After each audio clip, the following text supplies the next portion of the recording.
Welcome again. We're so excited to get started. We have 20 minutes to get these questions answered, so I'm going to let Reverend Darlene open us with the first question. Okay, there you go. Good morning, everyone. Good morning. Hi. How's everyone doing? Good. So we have a basket of all goodness, and the first one says, how is science of mind? So the teaching with the founder of Dr. Ernest Holmes, the amazing teaching that's here. How is it different? How is science of mind different from positive thinking? So positive thinking, it tries to override pain. It also works at the level that science of mind works at the level of belief and identity. So there's a deeper place where those patterns are formed. So we get to dig a little deeper today. And so there's a law and a principle that says law responds to belief and not surface thoughts. So positive thinking may have kind of like hope juice. It's like I'm throwing something at hope. So an everyday example is a person repeats abundance affirmations but still feels unsafe with money. Financial stress continues because fear, not words, is the active belief. So we have those active beliefs where science of mind can help us unearth those, and we can change our thinking and change our life. Do you, Reverend Helen?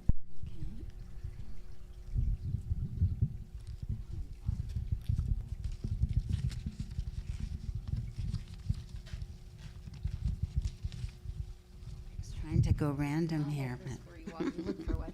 I'll be the moderator. Yep, just grab one. Spirit will give you the right one. These are all back here for me. Just put one of these back here. Yeah, there you go.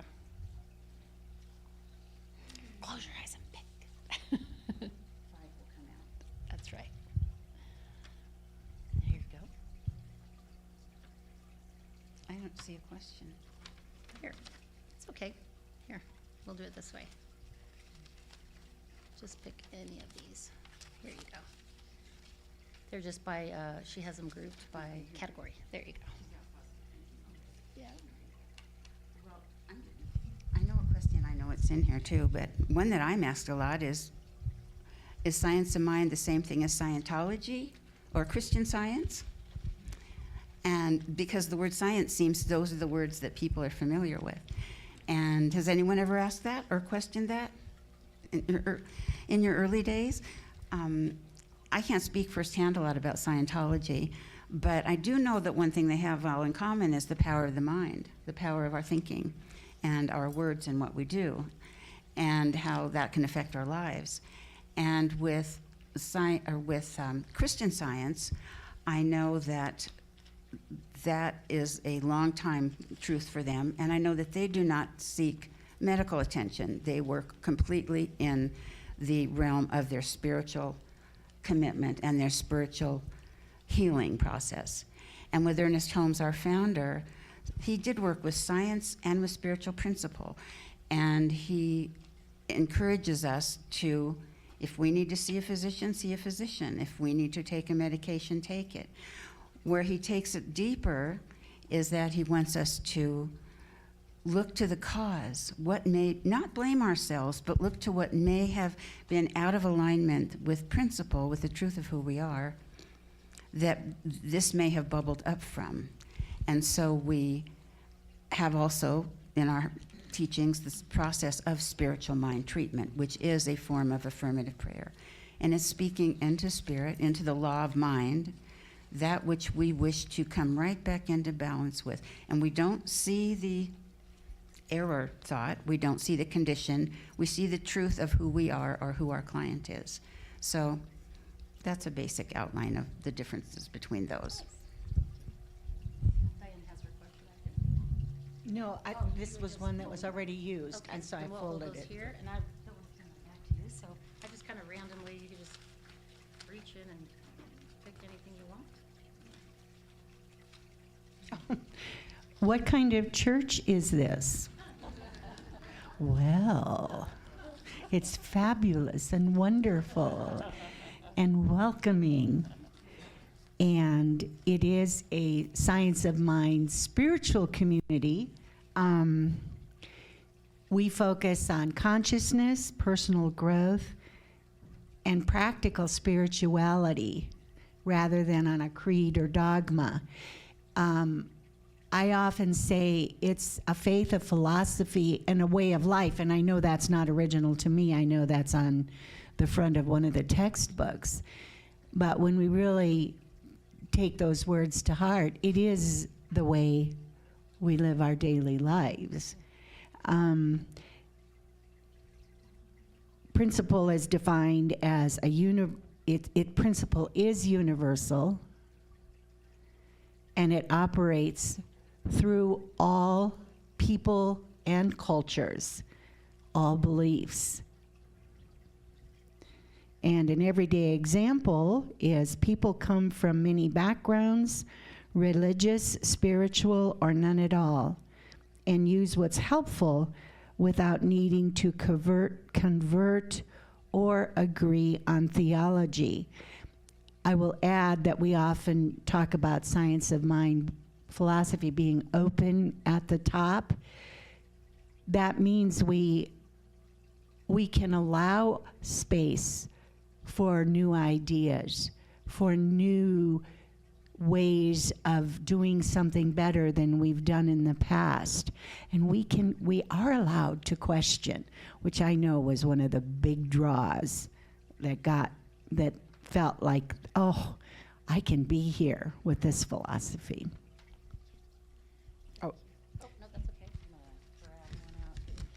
Let's see. Here you go. You grab it. Okay, there. Okay. Yeah, let's see. Oh, let's see. Do I have to believe this for it to work?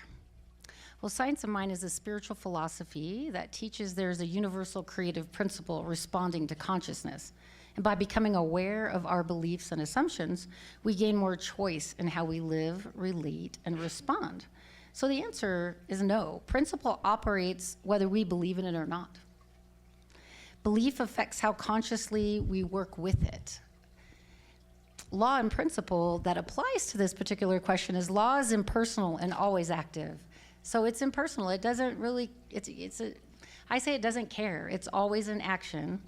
And that is love. Because if it cared, then it might give you something more than it gives me. It might take care of you better than it cares me, than it takes care of me. But the reality is that because it's impersonable and because it just operates, this is true love. It has no expectation. And to live a life with no expectation means that this is always working for you, no matter who you are, what you study, what you teach. An example would be gravity works whether you believe in it or not, right? Stand under a bird, something will happen. Understanding it simply means you move more skillfully through life. And then this is ultimately what we're looking for is, more happiness, and we want to know how to get happiness. And my mentors say there's no trick to it. Cause and effect is operating as much as gravity is, and if you do something, there's going to be an outcome to it. And if you learn from it, you won't repeat it.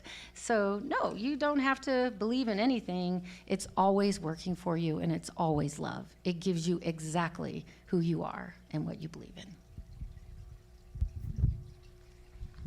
So I can use the same law to either burn the toast, which I do often in a toaster, or I could use it to cook a really good meal. So electricity is that energy that I can use for good.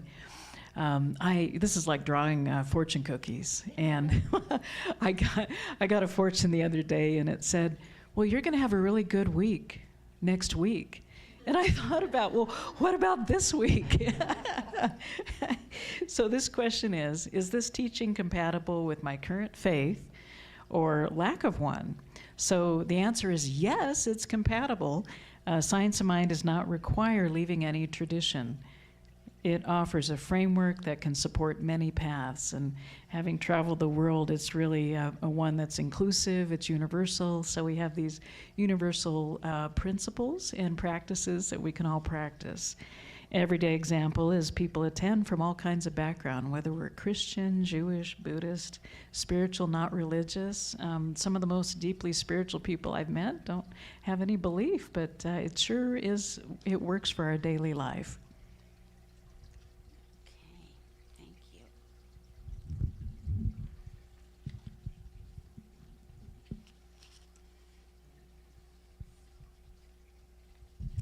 Oh, this is an important one. This is a good one.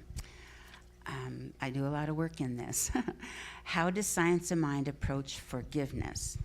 Does anyone here work on forgiveness? Is it sometimes easier and sometimes harder? Then you're human too. So forgiveness is the release of the belief that the past has power over us, over our present, and it's freedom. Forgiveness is freedom disguised as grace. And I also, are we keeping these out? Sure, yeah. Forgiveness is such an important spiritual tool because it releases us from that past. And, you know, sometimes we forgive people for good things they did, but then they undid it. Or else there's just things that come along that we experience pain and trauma from. And I know many times, I think more people are doing forgiveness work now, but one of the early questions always was, well, how can I ever forget that? Because it seemed like I'm forgiving that action, whatever it was that hurt me. And it's not about that, but at a spiritual level, you are forgiving the person in that space that they were in. You're forgiving them at that spiritual level. Because when you do that, you are cutting that cord of attachment. You are freeing yourself. You are freeing extra energy that you've spent in extra hurt and pain and anguish, holding on to that and holding on to the anger or bitterness or resentment.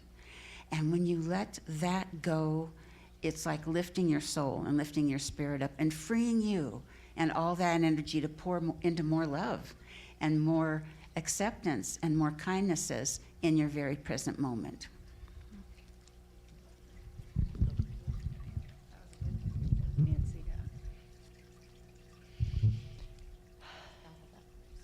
Oh, I can just, I'm gonna grab and just, this was an easy grab.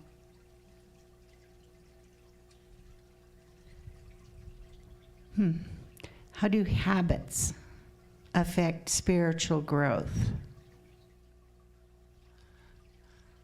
I would have to define what is a habit.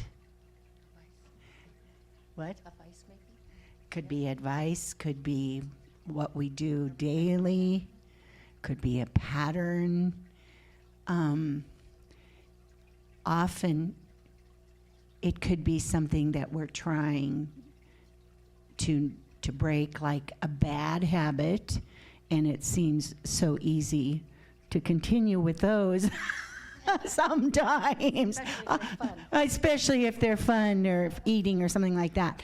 But habits are simply practical beliefs. And so it's what it is we believe and how we support ourselves into becoming what it is we believe.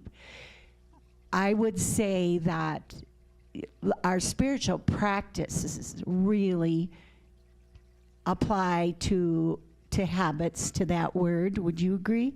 I have many of them. Yes, yes. And so, like, our spiritual practices would be whether you meditate or journal daily, however you greet your day, however you live your day. If you can always keep in a mindful way, is this habit serving me, my environment, my fellow beings for good? I would say that's a spiritual practice that we want to encourage in each other, in ourselves. Does anybody want to add something that's more profound than what I've said? I thought that was profound. Okay. Profound. Okay. Very good. You know, we're trying to do this in 20 minutes, and if you know ministers, we like to talk. Hazel was really good at keeping me on track with time. Thank you, Hazel. I see the value in your wisdom. What makes science of mind different from other spiritual paths? Well, science of mind, as Diane said, it's opened at the top. We don't have dogma. I think we answered this. Some of the questions crossed over, right? But it emphasizes understanding and applying universal law rather than following a specific doctrine, rather than saying you've sinned or that you can't overcome something. That really our choices, our habits are formed from conditions and repetitive patterns, and they're in our consciousness. And when we become aware of them, we have the opportunity to change them. So our principles help us to lay down the personality self and to see what has made it and why it does what it does. And then we're able to become aware before it happens and then make a different choice. And so that's what our teaching helps us with. And the law for this is truth is revealed through experience and practice. So it's your direct experience with life. And this is why your life is nobody else's life, and that you have the power to change it, because you become aware of your thoughts, you become aware of your actions. So we really encourage right thinking, right feeling, right action through practice and awareness. An example would be, instead of being told what to believe, people are encouraged to test what works in their own life. So we do not apostolatize. We don't go out and search for people. We know that the energy from the center brings, and when your life changes, you're going to change. You're going to tell 5 people, and you're going to say, hey, I got this place that's kind of different here. And then they're going to show up, and we'll say, well, you think they brought you, but Spirit encouraged you because there was something in the flavor of that you want for yourself. And we bring that flavor of self-love, self-responsibility. I know not a lot of us like that word, but you get to choose your seeking and modality and what works for you and your path back to your higher self. Almost done. Before, I just wanted to tell you too, we did put a lot of these questions on a journal sheet out there so you can take them home. We're going to be doing this again, and maybe at a time where we can allot questions from you and more time for questions and answers and direct experiences as well. So here you go. Thank you. So we're adding a little bit of humor too, and so it's so interesting. I found myself multitasking, and I fell. And so one of my friends said, I hope you had a nice trip. And what's so interesting is that there's an awakening here that, the humor's got broken, but it wasn't so funny. But I bring you some humor. So we believe in affirmative prayer. And so there was, princes, palaces, and parking spaces. And so one of our members here says that they were practicing affirmative prayer and for a close parking space every Sunday. So one week they arrived early and they parked far, far away. And then as they walked in, they realized that prayer worked. It just improved their cardiovascular health instead of their convenience. I'm going to give you these.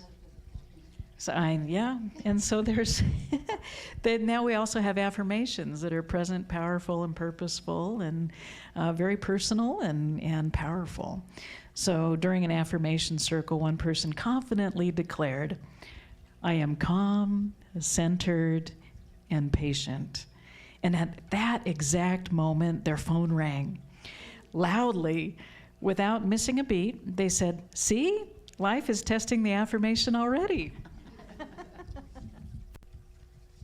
And being an overachiever, I've had overachiever greeters wherever I've been, and so there was a new greeter who was so enthusiastic that they welcomed the same person 3 times in 5 minutes. And by the 3rd greeting, the guest replied, I feel spiritually seen and slightly famous.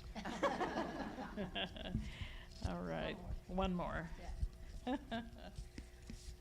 So meditation is another spiritual practice. And the minister invited everyone into 5 minutes of silence. 30 seconds in, someone's stomach growled loudly. It was probably me. You're without opening their eyes, another person whispered, "Spirit is speaking and it's hungry." Thank you. And Reverend, are you going to close us in prayer? So Reverend Darlene will be closing our session in prayer. So I invite us to turn within for a moment of inner celebration, and we have this place of grace where we can enter into and call upon every day. And so I invite us just to be a place of presence and knowing that there is a power and a presence which is here. It is this place of infinite love. And I invite us to take a deep breath and just trusting and knowing that all is well. That there is this place of peace and power, and it moves in, through, and as us in the complete clarity and the complete wholeness, and knowing that there is divine action which is happening right here and right now, that this divine presence is everywhere present. It is that very gift, that present in which I am connected with. There is that sense of unification and wholeness and wellness, and that there is this very presence and essence which is breathing as us. And I know that there is a deep sense of well-being, and there is harmony. There is that which is the harmonizing good which is happening. It is here, right now, and very present. So allowing and accepting and embodying this very essence of our true life, our true nature, and trusting that there is this amazing love which is unfolding for each and every one of us. There is the radiant health and vibrant vitality which moves as us, and knowing that there is the divine circulation in every cell, that there is a place of healing and wholeness as we are lifted in this very moment. And knowing that there is absolute prosperizing good which is ever available and being tapped in to that, and that there is a health in our wealth as this flows. So living in this overflow, I know that there is even more peace of mind and peace of heart, trusting and knowing that all is well. There is grace and so much love filling this community, and knowing that there is something greater that is happening here. There is the highest and best which is happening for each and every one of us in our lives, and we bring that in close connection in our community. There's a deep connection, there's belonging, there is that which has a sense of oneness. So we move forward this day with a sense of oneness as we reach out in our thoughts, as we feel our feelings, and knowing that divine right action is happening for ourselves and for everyone. So I'm grateful in this very moment, feeling the deep appreciation of the goodness that is God that is here. And so be it as I release this word, knowing it is powerful and very present, and so it is.